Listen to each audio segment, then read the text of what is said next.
Hey everybody, this is Perch, and this is the Week of Some Numbers videos. So another one that has been long awaited that you've been asking for, House of X Powers of 10. And this is a fascinating video that we're going to need to do a couple times because talking about the X-Men lineup, Dawn of X, and both House of X Powers of 10 and what rolls after it is a very interesting journey.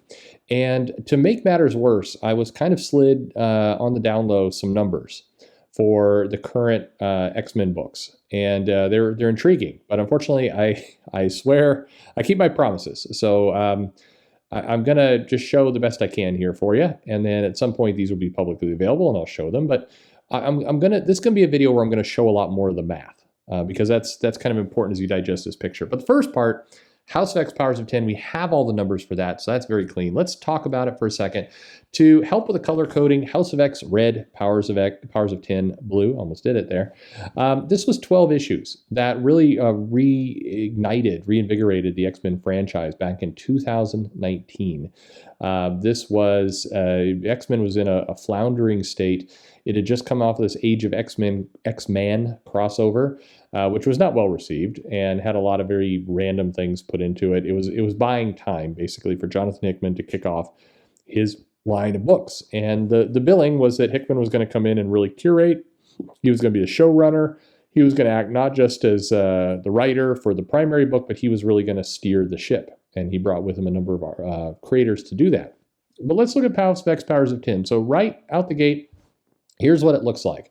Now, we have to shuffle it around a bit because if you remember this series, they basically, they did a couple issues where Powers of 10, issues number 2 and 3 were meant to be read side by side, and then House of X 3 and 4 were meant to be read side by side. So that's what this reflects here. This is the reading order of House of X and Powers of 10.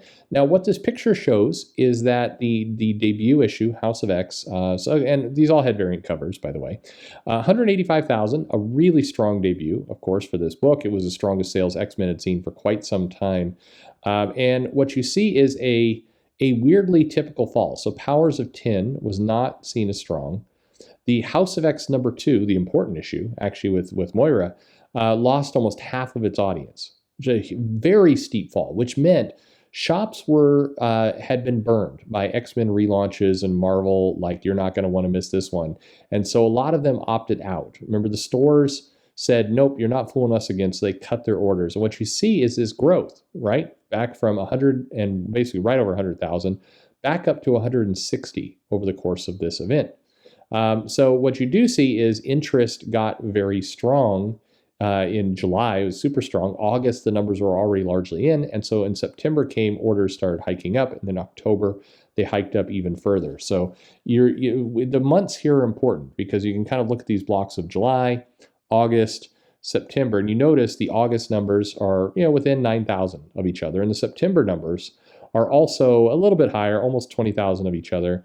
But once again, you see kind of this way that retailers order. This is a fascinating picture to kind of come back and look at. Just in terms of how the title did, these are the rankings. So interestingly enough, House of X and Powers of 10 was only the #1 comic of the month once in July.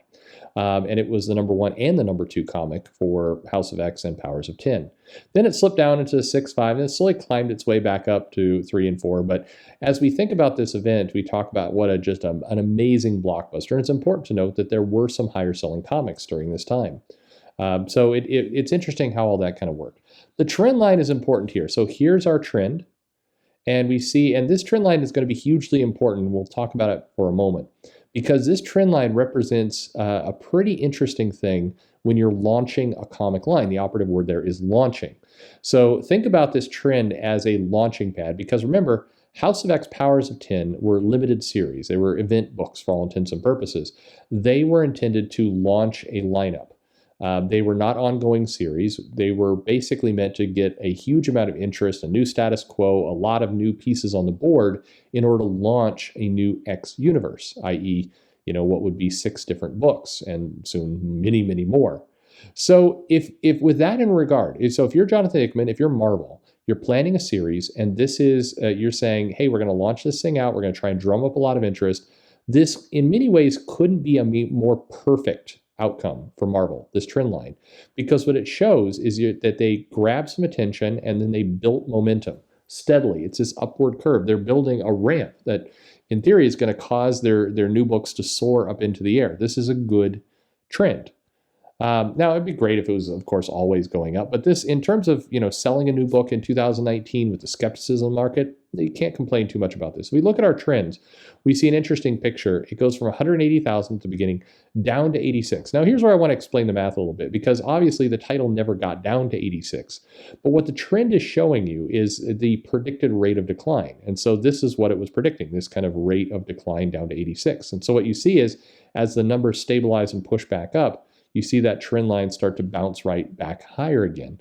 And that's why when we get to 158,000, it's still climbing. Now, it's not as steep of a climb because the decline from August to September was more dramatic than September to October in a lot of ways, but you're still seeing an upward momentum climb. This is a good thing. So overall, this gives us a small trend drop of 12% from the very beginning to the end. But again, this is a bit of a misleading number. We've talked in the past about Marvel's comics. The first issues are always sold higher and everything else. So it's a little bit of a misleading number. If we look at it a different way, which is we look at it from the August number, from the 86,000 up to 158, then we've got a much healthier trend increase. We have an almost 100% trend increase, which is great. Again, think about it in terms of launching a series. It's really important, launching. But here's another piece to look at this. This were the initial orders, and then here we look at some of the reorders. So what I'm going to show right here is this is House of X, Powers of 10. Okay, now we've got House of X there in the blue, Powers of 10 in the red. And what you see here is a interesting, this is the original orders, and then we get into the reorders. So here's the reorders for the issues. We see these are the comics that got added. And this is House of X, and here's Powers of 10, and here's how it was added. And so when we see the combined numbers, we get up even higher. We've boosted up over 200,000 for that first issue. We also see that the ramp, that trend is less dramatic. Basically, it just grows steadily from issues 2 to issue 6. So this shows a all-in number for these comics. Interesting, right? All right.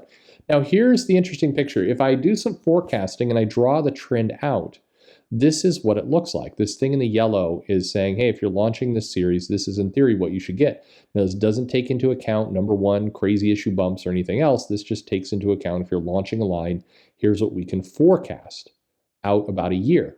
So will it get there? Well, let's take a look. So here, what you're seeing on the screen right now is X-Men, and this is the first 9 issues. This is from when it launched in October to March of 2020. It debuted at 255,000, so a huge number. Again, tons of variant covers and other things going on, absolutely boosting that number up. That's why you see this sharp, more than half of its sales drop below 120 for issue number 2. But then the title continues to kind of sink down. Its issue 9 in March was 70,000 copies. That's what X-Men was selling, 70,000 books. Okay, still very strong seller. Excalibur is a more interesting picture. So Excalibur, written by Teenie Howard, who's really taken the reins of a lot of things with X-Men universe. Her series debuted at 83,000 for Excalibur. It's not a bad number, but again, remember, it's coming off of that huge ramp that House of X Powers of 10 gave it. And the series reached its low point with issue 8, but issue 9 is just barely up. And it had fallen basically down to 35,000 copies. So in February 2020, it was at 35,000. Okay, so New Mutants, how did it do? Well, it debuted at 138,000 for issue 1. It had just an insane drop again to down just over 60,000 for issue 2, and then it continued to sink as well. And issue 8 in February was 39,000 copies, just under 40,000. Still slightly higher than Excalibur, but there's where that's at. X-Force debuted just over 100,000, and issue 8 again in February was 41,153. So just over 40,000 for X-Force. I bet this is surprising to some people who would be kind of shocked that X-Force, an X book, that a lot of people had a lot of, very strong acclaim. Ben Percy was down just over 40,000. Finally, we have Marauders. Actually, there's 2 more. Marauders here debuted at 86,000. and it sunk under 40,000 at 37,000 copies in February of 2020. So that's where it's at. And then finally, ill-fated Fallen Angels, which only ran for 6 issues. It debuted at 86,000. The low point of its series was issue 4, down at 37,000. It climbed just back up to 40,000 again, but basically it had dipped down. It had fallen faster than some of the other titles, but basically it was kind of in alignment. Just it dropped a little bit quicker than others. It did end with issue number 6, but if you look at Excalibur, by its 6th issue, it was down just over 40,000. So it was, all these titles are dropping. So here's an interesting picture. This is a little bit of a weird one to gather, and I realize that the font is really small there at the bottom, but these are basically all the comics published of the X line from their debut in October of 2019 through March of 2020. Here they all are there at the bottom. It's a ton of them. This includes things like, X-Men, Fantastic Four, Giant Size X-Men, X Factor, other things. And this is the sales. If we're just charting it out, by date, basically. Here's what it is. And the big spikes are, unsurprisingly, X-Men and Wolverine. Those are the 2 big spikes you see there. If we look at a trend, if we take this entire series, we basically are going from 80,000 down to 51,000 for the entire lineup during this time period. It's a 36% downward trend for the whole series from October 2019 through March of 2020. Here's all the titles that are encompassed there. But here's the interesting bit. X-Men is the strongest seller, as we know, and then Wolverine jumped into this picture, also one of the strongest sellers. Let's see what happens when we take out X-Men and Wolverine. This is what the picture now looks like. We've just removed those from the books. Everything else is here. Well, now the trend goes from 78,000 down to 38,000. Basically, the trend of the company come March 2020 for the X-Men lineup is under 40,000 for their books. And this trend represents a loss of 51,000, or 51%.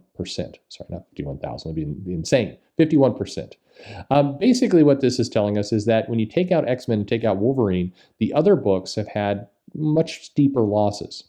Okay, so here comes the big question. What's happened since March of 2020? Well, we did have Ten of Swords, and it from these, again, unofficial numbers that got slid under the table, it appears that Ten of Swords had about a 15 to 20% increase across the line for tie-in titles. Again, I don't have confirmation, and I did make a promise, so that's, on both fronts, I'd like to confirm these numbers, and also want to keep my promises, but that's about what it looks like. I'm giving you general numbers.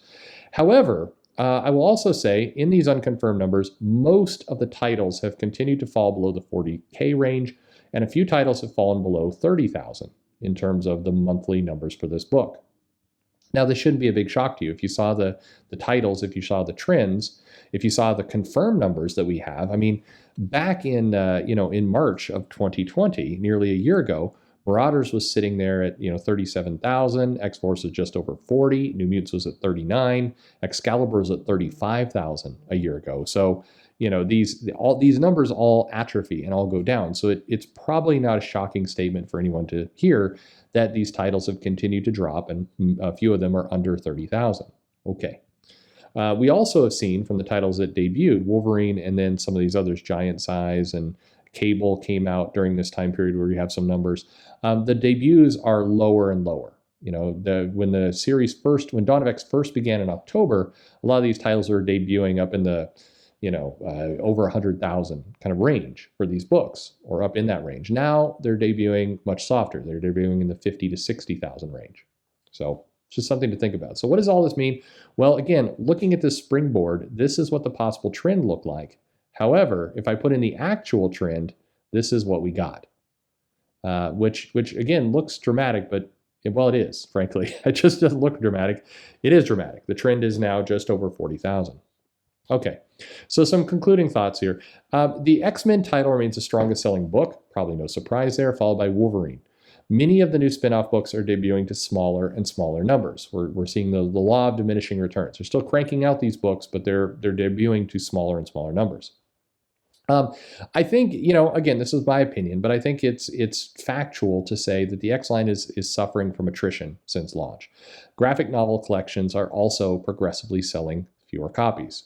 We are seeing less and less impact. Now, comics in general do this, but given that we're talking about, a year and a half ago, and just a beautiful looking springboard of sales coming out of House of X and Powers of 10.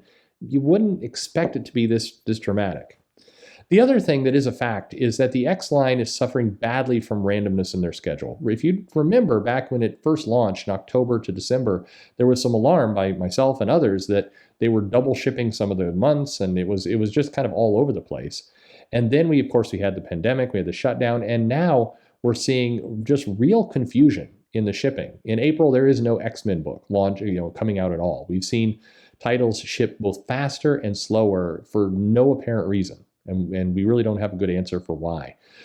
These missing months is accelerating the decline of interest. That's the one thing I can tell you from some of these numbers I've seen. It absolutely is true.